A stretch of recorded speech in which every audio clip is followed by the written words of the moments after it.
दोस्तों नमस्कार, ये है मार्गदर्शन फॉर सिविल सर्विसेज। मैं अनुराग चौधरी।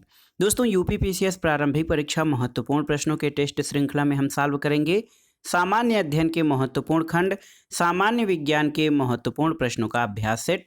दोस्तों ये प्रश्न यूपीपीसीएस प्रारंभिक परीक्षा के साथ साथ अन्य परीक्षाओं जैसे आरओ यानी समीक्षा अधिकारी, सहायक समीक्षा अधिकारी, लोअर पीसीएस, अधीनस्थ सेवा चयन आयोग द्वारा आयोजित परीक्षाओं के साथ अन्य राज्य लोक सेवा आयोग द्वारा आयोजित परीक्षाओं के सामान्य अध्ययन खंड के लिए बहुत ही उपयोगी है। तो आइए शुरू करते हैं यूपीपीसीएस प्रारंभिक परीक्षा 2022 के लिए सामान्य विज्ञान के महत्वपूर्ण प्रश्नों का टेस्ट। दोस्तों आज की वीडियो का पहला प्रश्न देखिए, दूध किस बैक्टीरिया के कारण खराब होता है? ऑप्शन है आपके साल्विनिया, लैक्टोबैसिलस, मार्सिलिया या टेरिडियम। तो सही उत्तर है ऑप्शन बी, लैक्टोबैसिलस। दोस्तों लैक्टोबैसिलस बैक्टीरिया के कारण दूध खराब होता है, लेकिन दूध से जो दही बनने की प्रक्रिया है इसी बैक्टीरिया के महत्वपूर्ण योगदान के कारण होता है। तो दूध जो है लैक्टोबैसिलस बैक्टीरिया के कारण ऐसे तो खराब हो जाता है, लेकिन दूध से दही बनने में इसी बैक्टीरिया की महत्वपूर्ण भूमिका होती है। अगला प्रश्न है, निम्नलिखित में से कौन सा एक कीटाहारी पादप है, यानी कीट को भोजन के रूप में प्रयोग करने वाला पौधा है? ऑप्शन है फैशन फ्लावर पादप, घटपर्णी, रात की रानी या फ्लेम ऑफ द फॉरेस्ट। तो सही उत्तर ऑप्शन बी, घटपर्णी। घटपर्णी को दोस्तों पिचर प्लांट भी कहा जाता है। ये एक कीटहारी पादप है और ये पौधे अल्प खनिज या अम्लीय मृदा में उगते हैं जहाँ पर नाइट्रोजन की कमी होती है, और नाइट्रोजन की कमी को पूरा करने के लिए ये कीटों को अपना आहार बनाते हैं। अगले प्रश्न पर आते हैं दोस्तों, पेड़ की आयु का पता लगाया जा सकता है कैसे? तो इसकी जो है विधि बहुत ही आसान है। उसके धड़ पर वलयों की संख्या की गणना करके, देखिए ऑप्शन ए, देखिए उसके धड़ या तने पर वलयों की संख्या की गणना करके पेड़ की आयु का पता लगाया जा सकता है। दोस्तों प्रत्येक वर्ष मौसम में होने वाले परिवर्तनों से वृक्षों के तनों में परिवर्तन होता है। इससे तनों पर एक तह बन जाती है जो वलय का रूप धारण कर लेती है, और पेड़ की आयु का पता उसके धड़ पर इन्हीं वलय की संख्या के आधार पर किया जा सकता है। अगले प्रश्न पर आते हैं, निम्नलिखित किस फसल में नील हरित शैवाल मुख्यतः जैव उर्वरक यानी बायो फर्टिलाइजर के रूप में प्रयोग किया जाता है? ऑप्शन है गेहूं, चना, धान या सरसों। तो सही उत्तर ऑप्शन सी, धान में। दोस्तों विभिन्न फसलों में बायो फर्टिलाइजर के रूप में सूक्ष्म जीव जैसे एजेटोबैक्टर, एस्परजिलम, राइजोबियम, नील हरित शैवाल और फास्फेट सेब्यूलाइजिंग बैक्टीरिया का प्रयोग किया जाता है, और ये सभी सूक्ष्म जीव विभिन्न प्रक्रियाओं जैसे नाइट्रोजन निर्धारण, फास्फेट सोल्यूबाइजर और पौध वृद्धि तत्वों के उत्पादन द्वारा पौधों की वृद्धि को प्रोत्साहित करते हैं। और धान की फसल के लिए मुख्य रूप से ब्लू ग्रीन एल्गी यानी नील हरित शैवाल का जैव उर्वरक के रूप में प्रयोग होता है। अगला है प्रश्न दोस्तों, देखिए प्रकाश संश्लेषण यानी फोटोसिंथेसिस में कौन सा प्रकाश सबसे अधिक प्रभावकारी होता है? ऑप्शन है लाल, नीला, हरा और बैंगनी। तो सही उत्तर ऑप्शन ए है, लाल रंग का प्रकाश। दोस्तों प्रकाश संश्लेषण में सबसे अधिक प्रभावी रंग लाल होता है, क्योंकि पर्णहरित यानी क्लोरोफिल की लाल रंग की ग्राह्यता अधिक होती है। तो याद रखिएगा, प्रकाश संश्लेषण लाल रंग के प्रकाश में सर्वाधिक प्रभावी होता है। अगला प्रश्न है दोस्तों, निम्नलिखित में से कौन सा जैव उर्वरक के रूप में प्रयुक्त होते हैं? ऑप्शन है एजोला, नील हरित शैवाल, एल्फा एल्फा या नाइट्रोलियम। तो इसमें कौन से ऑप्शन सही हैं? देखिए एजोला, नील हरित शैवाल और जो नाइट्रोलियम है ये जैव उर्वरक के रूप में प्रयुक्त होते हैं। ऑप्शन डी आपका सही उत्तर है। इसकी व्याख्या अगर जो आप देखें तो एजोला और नील हरित शैवाल का उपयोग धान की खेती में उपज बढ़ाने के लिए किया जाता है, जबकि राइजोबियम, एस्पाइरिलिनम और माइकोराइजा और नाइट्रोलियम आदि जैव उर्वरक के उदाहरण हैं। अगला प्रश्न है, निम्नलिखित में से कौन सा एक फल है? देखिए आलू, मूली, भिंडी या शकरकंद। तो देखिए भिंडी दोस्तों एक फल है और जो जमीन के ऊपर लगता है, जबकि आलू और शकरकंद ये तने के उदाहरण हैं और मूली जड़ का उदाहरण है। तो याद रखिएगा भिंडी फल का उदाहरण है। अगला प्रश्न है दोस्तों, हाइड्रोफाइटा क्या है? स्थलीय पौधा, जलीय पौधा, स्थलीय और जलीय दोनों, या इनमें से कोई नहीं? तो सही उत्तर है हाइड्रोफाइटा, एक जलीय पौधे का उदाहरण है। और जलीय पौधे को वानस्पतिक भाषा में या जो विज्ञान की भाषा में, वनस्पति विज्ञान की भाषा में हाइड्रोफाइट्स कहा जाता है।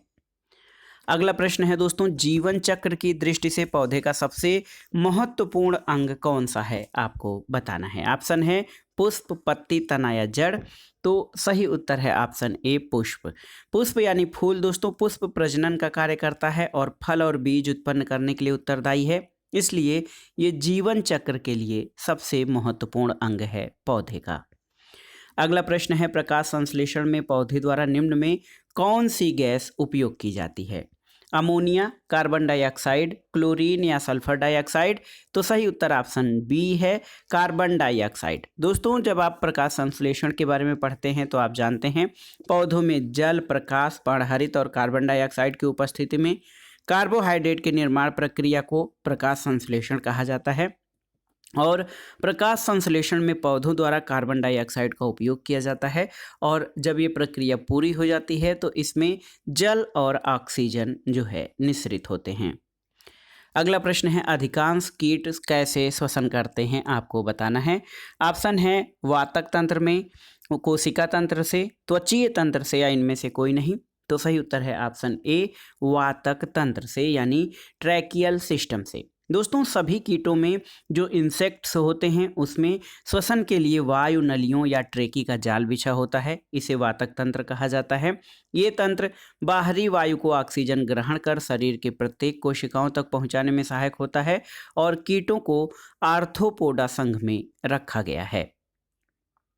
अगला प्रश्न है दोस्तों, ऑक्टोपस क्या है, आपको बताना है। ऑप्शन है एक संधिपाद है, शूलचर्मी है, हेमिकार्डा है या मृदुकवची है। तो सही उत्तर है ऑप्शन डी, ऑक्टोपस एक मृदुकवची है। मृदुकवची का मतलब जिसका जो कवच है या सतह है त्वचा की वो मुलायम होती है। ऑक्टोपस संघ मोलस्का का प्राणी है और मृदुकवची को मोलस्का कहा जाता है। घोंघा, सीपी, सीपिया, शंख, लाइमैक्स, म्यूरेक्स इस वर्ग के अन्य प्राणियों के उदाहरण हैं। अगला प्रश्न है दोस्तों, हीमोग्लोबिन के बारे में निम्नलिखित कथनों पर विचार कीजिए। पहला है कि ये रक्त में ऑक्सीजन का संचार करता है, सही है। यह लौह युक्त यौगिक है यानी इसमें आयरन उपस्थित होता है, सही है। यह कुछ रोगों के प्रति प्रतिरक्षा प्रदान करता है, तो ये सही नहीं है। और ये रक्त को लाल रंग प्रदान करता है, तो ये सही है। दोस्तों, हीमोग्लोबिन के संबंध में 1, 2 और 4 सही हैं। ऑप्शन डी आपका सही उत्तर हो जाएगा। देखिए दोस्तों, लाल रक्त कणिका यानी रेड ब्लड कार्पल्स में पाया जाने वाला हीमोग्लोबिन एक जटिल प्रोटीन होता है, इसमें आयरन उपस्थित होता है। ये रक्त में ऑक्सीजन के परिवहन के लिए उत्तरदायी है और इसकी उपस्थिति के कारण ही रक्त का रंग लाल होता है। हालांकि ये रोगों के प्रति प्रतिरक्षा प्रदान नहीं करता है, इसलिए इसको छोड़कर अन्य तीनों कथन आपके सही हैं। अगला प्रश्न है दोस्तों, अज्ञात रुधिर वर्ग का एक व्यक्ति गंभीर रूप से दुर्घटनाग्रस्त हो जाता है और उसे तुरंत रक्ताधान यानी ब्लड ट्रांसफ्यूजन की जरूरत है। अस्पताल में आसानी से उपलब्ध निम्नलिखित रुधिर वर्गों में किस एक का रक्त जो है देने के लिए सबसे सुरक्षित रहेगा। तो आप जानते हैं दोस्तों, ओ वर्ग जो है सर्वदाता वर्ग है, ये किसी को भी ब्लड ग्रुप दे सकता है। तो ORH- दोस्तों, O और RH- निगेटिव जो RH निगेटिव फैक्टर है इसको जो है किसी भी व्यक्ति को दिया जा सकता है, क्योंकि O रुधिर वर्ग के व्यक्ति यूनिवर्सल डोनर होते हैं। इनके रुधिर वर्ग में दोस्तों एंटीजन यानी रक्त में उपस्थित जो प्रोटीन होता है वो एंटीबॉडी के निर्माण और प्रतिरक्षा तंत्र को उद्दीप्त करता है, जिससे शरीर के अंदर रोगों को लड़ने की क्षमता बढ़ जाती है। ये नहीं पाया जाता है। ORH- रक्त समूह में कोई एंटीजन नहीं होता है, इसलिए किसी भी ग्रुप के रक्त से कोई विरोधी प्रतिक्रिया या प्रतिरोधी क्रिया नहीं करता है। अगला प्रश्न है, देखिए इसी से मिला जुला है कि एक मनुष्य दुर्घटनाग्रस्त हो जाता है और उसे रक्तदान की आवश्यकता होती है, किंतु उसे रक्त समूह का परीक्षण करने का समय नहीं है, तो कौन सा रक्त समूह उसे दिया जा सकता है। तो उत्तर है O- का। दोस्तों, यदि एक मनुष्य दुर्घटनाग्रस्त हो जाए और उसे रक्तदान की आवश्यकता होती है, किंतु उसे रक्त समूह का परीक्षण करने का समय नहीं है, तो उसको O- रक्त समूह दिया जा सकता है। अगले प्रश्न पर आते हैं दोस्तों, रक्त समूहों की खोज किसने की थी? तो उत्तर आप जानते भी होंगे, कार्ल लैंडस्टीनर ने दोस्तों ब्लड ग्रुप्स की खोज की थी। और वर्ष 1900 में कार्ल लैंडस्टीनर ने पता लगाया कि सभी मनुष्यों का रुधिर समान न होकर भिन्न भिन्न प्रकार का होता है, और इस भिन्नता का कारण रुधिर की लाल रुधिर कोशिकाओं में एक विशेष प्रकार की प्रोटीन ग्लाइकोप्रोटीन की उपस्थिति होती है, जिसको कि एंटीजन कहा जाता है। अगला प्रश्न है, सार्वभौमिक रक्तदाता समूह का नाम क्या है? तो आप जानते हैं, सार्वभौमिक रक्तदाता समूह ब्लड ग्रुप ओ वाला जो होता है वो यूनिवर्सल डोनर की श्रेणी में आता है। अगला प्रश्न है, यदि AB रक्त वाला व्यक्ति किसी ऐसे व्यक्ति का रक्त ले सकता है जिसका रक्त वर्ग क्या है? तो दोस्तों AB रक्त वाला व्यक्ति जो है वो किसी भी व्यक्ति का रक्त ले सकता है जिसका रक्त वर्ग कोई भी वर्ग हो। AB जो वर्ग है दोस्तों ये सर्वग्राही रक्त समूह है, इसलिए कोई भी रक्त को वो ग्रहण कर सकता है। अगला प्रश्न है, रुधिर के प्लाज्मा में निम्नलिखित में से किसके द्वारा एंटीबॉडी निर्मित होती है? ऑप्शन है लिम्फोसाइट्स, इसिनोफिल्स, न्यूट्रोफिल्स और या ल्यूकोसाइट्स। तो सही उत्तर है ऑप्शन ए लिम्फोसाइट्स। दोस्तों लिम्फोसाइट्स छोटे श्वेत रुधिराणु हैं, लेकिन इनका केंद्रक बड़ा और गोल होता है। इनकी संख्या श्वेत रुधिराणुओं की कुल संख्या का 20 से 28% होती है, लेकिन कभी कभी इनकी संख्या बढ़ जाती है। ये प्रायः रक्त से निकलकर संयोजी ऊतक में चले जाते हैं और ये शरीर के प्रतिरोधी प्रक्रियाओं के लिए आवश्यक प्रतिरक्षियों का निर्माण करते हैं। एंटीबॉडी का निर्माण बी लिम्फोसाइट कोशिकाओं के द्वारा होता है। अगला प्रश्न है दोस्तों, देखिए निम्नलिखित में से किस युग्म में सही सुमेलित नहीं है? थायमीन, बेरीबेरी ये आपका सही सुमेलित है। एस्कॉर्बिक एसिड, स्कर्वी सही सुमेलित है। विटामिन ए वर्णांधता ये सही सुमेलित नहीं है। विटामिन के रक्त के जमना ये सही सुमेलित है। तो इसमें आपसे पूछा गया है कि कौन सा सही सुमेलित नहीं है। ऑप्शन सी आपका सही सुमेलित नहीं है दोस्तों। विटामिन ए की कमी से नाइट ब्लाइंडनेस यानी रतौंधी रोग होता है, जबकि कलर ब्लाइंडनेस जिसको सीबी कहा जाता है शॉर्ट फॉर्म में दोस्तों ये एक जेनेटिक बीमारी है, यानी ये दोस्तों विटामिन की कमी से नहीं बल्कि आनुवांशिक व्याधि के रूप में वर्णांधता की गणना होती है, विटामिन की कमी से नहीं होता है। अगला प्रश्न है, विटामिन ई का महत्वपूर्ण स्रोत निम्नलिखित में से कौन से हैं? ऑप्शन है ताड़ का तेल, नारियल का तेल, गेहूं अंकुर का तेल या राई का तेल।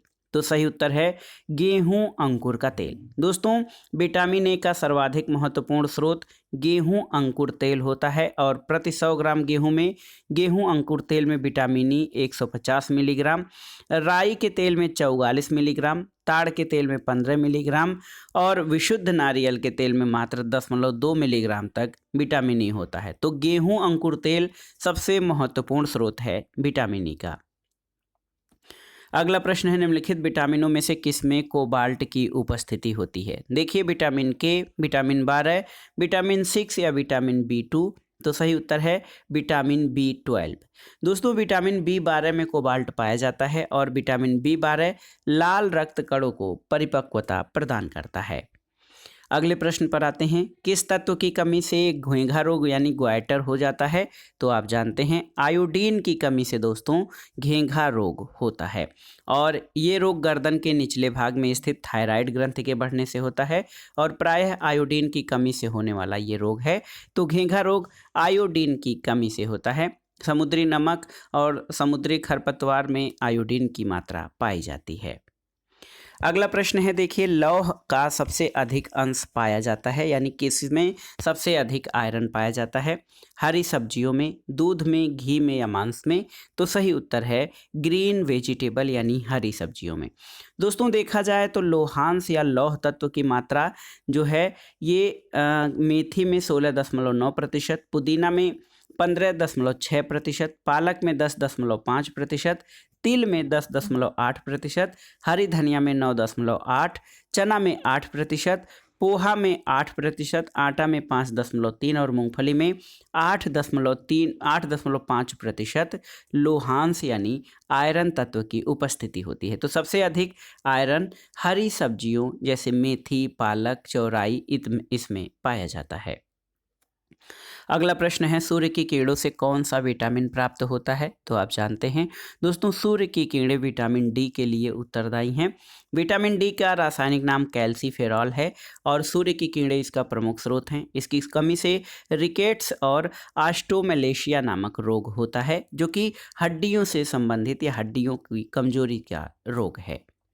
अगला प्रश्न है, निम्नलिखित में से कौन सी विटामिन की कमी से रतौंधी रोग होता है? तो रतौंधी रोग का कारक दोस्तों, इसका कारण विटामिन ए की कमी है। इस विटामिन की कमी से वृद्धि रुक जाती है। रतौंधी और जीरोप्थैल्मिया रोग होते हैं।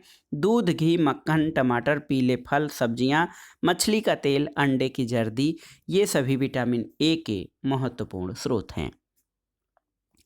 अगला प्रश्न है दोस्तों, देखिए निम्नलिखित में से कौन सा विटामिन खून के जमने के लिए आवश्यक है? तो ये होता है विटामिन के। देखिए विटामिन के दोस्तों, इसका रासायनिक नाम फिलोक्विनोन है और ये रक्तस्राव विरोधी विटामिन है जो यकृत में प्रोथाम्बिन के निर्माण के लिए आवश्यक है। इसकी कमी से रक्त का थक्का नहीं जमता है और ज़्यादा रक्तस्राव होता है। अगला प्रश्न है, स्वस्थ मनुष्य के रक्तचाप यानी ब्लड प्रेशर का सामान्य परास या रेंज कितना होता है?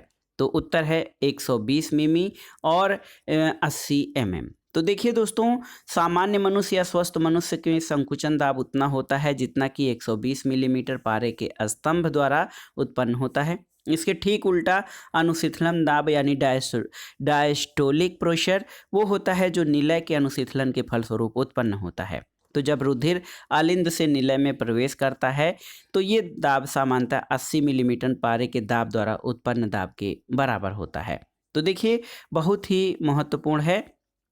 सिस्टोलिक 120 mm और डायस्टोलिक जो है 80 mm होता है। अगला प्रश्न है, शरीर के जोड़ों में गठिया रोग यानी आर्थराइटिस किसके जमने के कारण होता है? तो ऑप्शन है आपके यूरिया, यूरिक एसिड, एल्ब्यूमिन या कोलेस्ट्रॉल। तो सही उत्तर ऑप्शन बी, यूरिक एसिड। दोस्तों यूरिक अम्ल की सांद्रता बढ़ने से गठिया रोग यानी आर्थराइटिस रोग हो जाता है। अगला प्रश्न सुमेलन करना है। देखिए कौन विभिन्न कारकों द्वारा फैलने वाले रोगों के बारे में। वायु द्वारा, देखिए दोस्तों वायु के लिए वायु द्वारा टीबी का फैलाव होता है। पानी द्वारा कालरा या हैजा का फैलाव होता है। संपर्क से तो ये सिफिलिस का फैलाव संपर्क से होता है और घाव द्वारा टिटनेस का फैलाव होता है। तो ये सही सुमेलन हो जाएगा 2, 3, 4 और 1। अगला प्रश्न है, अल्जाइमर रोग में मानव शरीर का कौन सा अंग प्रभावित होता है? तो सही उत्तर है, अल्जाइमर रोग से मानव का मस्तिष्क प्रभावित होता है और ये रोग प्रायः ज़्यादा उम्र के लोगों में होता है। और इसमें क्या होता है कि जो है भूलने की बीमारी होती है, लोग चीज़ें धीरे धीरे भूलने लगते हैं। अगले प्रश्न पर आते हैं दोस्तों। महत्वपूर्ण प्रश्न है, दूध का धवल रंग या सफ़ेद रंग की उपस्थिति के लिए कौन सा कारण उत्तरदायी है? तो उत्तर है दोस्तों कैसीन प्रोटीन। दोस्तों दूध का धवल रंग या वाइट कलर जो है ये केसीन प्रोटीन की उपस्थिति के कारण होता है। ऑप्शन डी आपका सही उत्तर है। अगला प्रश्न है, निम्न में से कौन सा कवकीय रोग है? देखिए ढीला रोग, मोजिक रोग, पोटैटो मोजिक या इनमें से कोई नहीं। तो सही उत्तर है कवकीय रोग, ढीला रोग है। अगला प्रश्न है दोस्तों, ल्यूकेमिया एक प्रकार का कैंसर है जिसमें असाधारण बढ़ोतरी होती है किसकी? तो सही उत्तर है दोस्तों ल्यूकीमिया एक प्रकार का ब्लड कैंसर है जिसमें श्वेत रक्त कोशिकाओं की संख्या में असाधारण बढ़ोतरी होने लगती है। तो ये आपका ऑप्शन डी सही उत्तर हो जाएगा। श्वेत रक्त कोशिका में जो है असामान्य वृद्धि को ल्यूकीमिया कहा जाता है और ये एक प्रकार का रक्त कैंसर है। अगला प्रश्न है, जो मनुष्य ये नहीं समझ पाता कि उसे कब भोजन करना रोक देना चाहिए, वो किस रोग से पीड़ित है? ऑप्शन है बुलिमिया, मधुमेह, एनोरेक्सिया नर्वोसा या अति अम्लता। तो सही उत्तर है बुलिमिया से। दोस्तों बुलिमिया रोग से पीड़ित व्यक्ति ये नहीं जान पाता कि कब उसे भोजन करना रोक देना चाहिए। इसके विपरीत एनोरेक्सिया नर्वोसा से पीड़ित व्यक्ति अल्प वजन के होते हुए भी वजन बढ़ने के भय और दुबला रहने की प्रबल इच्छा, जैसा कि फ्रेंच मॉडलों में देखा गया है, उसके कारण बहुत अल्प मात्रा में भोजन करते हैं। अगला प्रश्न है कोविड-19 के निम्नलिखित में से किस अंग में सबसे पहले प्रभाव होता है, या कोविड-19 जो वायरस है दोस्तों, ये सबसे पहले किस अंग को प्रभावित करता है, फेफड़ा, लीवर, किडनी या हृदय। तो सही उत्तर है फेफड़ा। दोस्तों कोविड-19 एक ऐसी बीमारी है जो सबसे पहले श्वास मार्ग से होती हुई फेफड़े को प्रभावित करती है, उसके बाद उसका प्रभाव शरीर के अन्य अंगों पर पड़ता है। अगला प्रश्न है दोस्तों कोविड-19 बीमारी में ऑक्सीजन की ज़रूरत क्यों पड़ती है। ऑप्शन है यह बीमारी रक्त में ऑक्सीजन की मात्रा कम कर देती है, रक्त में ऑक्सीजन की मात्रा बढ़ा कर देती है, रक्त में ऑक्सीजन की मात्रा स्थिर कर देती है, इनमें से कोई नहीं। तो सही उत्तर है इस बीमारी से रक्त में ऑक्सीजन की मात्रा कम हो जाती है, जिसके कारण दोस्तों कोविड-19 से पीड़ित व्यक्ति को ऑक्सीजन की आवश्यकता पड़ती है। अगला प्रश्न है ब्लैक फंगस रोग किस अंग को सर्वाधिक प्रभावित करता है। देखिए पैर को, हाथ को, आँखों को या नाक को आपको बताना है। तो सही उत्तर है दोस्तों ब्लैक फंगस रोग सबसे ज़्यादा आँखों को प्रभावित करता है। ये एक दुर्लभ बीमारी है जो शरीर में बहुत तेज़ी से फैलती है और ये बीमारी उनमें देखने को मिलती है जिनकी रोग प्रतिरोधक क्षमता कम हो जाती है, और जिन लोगों को डायबिटीज़ होती है उनमें ब्लैक फंगस होने की संभावना अधिक बढ़ जाती है। अगला प्रश्न है दोस्तों कोविड-19 बीमारी के इलाज के लिए चिकित्सक किस तरह की क्रियाविधि अपनाते हैं। तो सही उत्तर है रोग प्रतिरोधक क्षमता बढ़ाना, रोग प्रतिरोधक क्षमता कम करना, रोग प्रतिरोधक क्षमता खत्म करके, या इनमें से कोई नहीं। तो सही उत्तर है ऑप्शन ए, रोग प्रतिरोधक क्षमता बढ़ाकर। दोस्तों आप जानते हैं कि अभी तक कोविड-19 का कोई इलाज खोजने में वैज्ञानिकों को सफलता नहीं मिली है, इसलिए चिकित्सक रोगी की रोग प्रतिरोधक क्षमता जो है बढ़ाते हैं, जिससे रोगी खुद कोविड-19 से लड़ सके और इस रोग पर विजय प्राप्त कर सके। उल्लेखनीय है कि 90% से अधिक मामलों में रोगी प्राथमिक उपचार के बाद ठीक हो जाते हैं। अगले प्रश्न पर आते हैं मानव शरीर के भीतरी भाग में रोगों की पहचान किसके द्वारा की जाती है। देखिए कार्डियोग्राफ, एंडोस्कोपी, जायरोस्कोपी या कैस्कोग्राफ। तो सही उत्तर ऑप्शन बी, एंडोस्कोपी द्वारा। दोस्तों मानव शरीर के भीतरी अंग में रोगों की पहचान जो है ये एंडोस्कोपी द्वारा की जाती है और ये विधि प्रकाश के पूर्ण आंतरिक परावर्तन पर आधारित है। अगला प्रश्न है आरबीसी यानी लाल रक्त कणिकाओं की कमी से कौन सा रोग होता है। तो सही उत्तर है एनीमिया। एनीमिया जिसको रक्ताल्पता या रक्तक्षीणता कहते हैं, ये लाल रक्त कणिकाओं की कमी से होता है। दोस्तों जब शरीर में आरबीसी अर्थात हीमोग्लोबिन की कमी हो जाती है तो एनीमिया रोग होता है। अगला प्रश्न और इस प्रैक्टिस सेट का आखिरी प्रश्न है दोस्तों, नीला बच्चा रोग या ब्लू बेबी सिंड्रोम क्या है। तो सही उत्तर है बच्चे का हृदय का ठीक तरह से विकसित न होना, ये ब्लू बेबी सिंड्रोम का लक्षण है।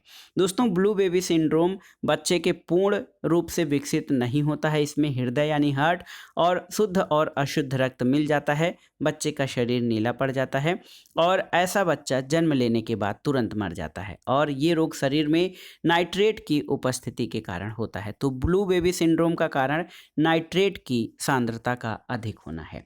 तो दोस्तों ये था आज का वीडियो। इसमें आपने यूपीपीसीएस प्रारंभिक परीक्षा और अन्य प्रारंभिक परीक्षाओं के सामान्य ज्ञान और सामान्य अध्ययन के लिए उपयोगी सामान्य विज्ञान के महत्वपूर्ण प्रश्नों को आपने सॉल्व किया, और ये प्रश्न आगामी परीक्षाओं के लिए बहुत ही उपयोगी है। आप इनको तैयार कर लीजिएगा ताकि यदि ये प्रश्न आपके आगामी परीक्षाओं में पूछे जाएं तो आप उनको सही सही अटेम्प्ट कर सकें। वीडियो आपको कैसा लगा हमें कमेंट बॉक्स में ज़रूर बताइएगा। वीडियो को लाइक करें, शेयर करें और इस चैनल मार्गदर्शन फॉर सिविल सर्विसेज को सब्सक्राइब करें। वीडियो देखने के लिए धन्यवाद दोस्तों, नमस्कार।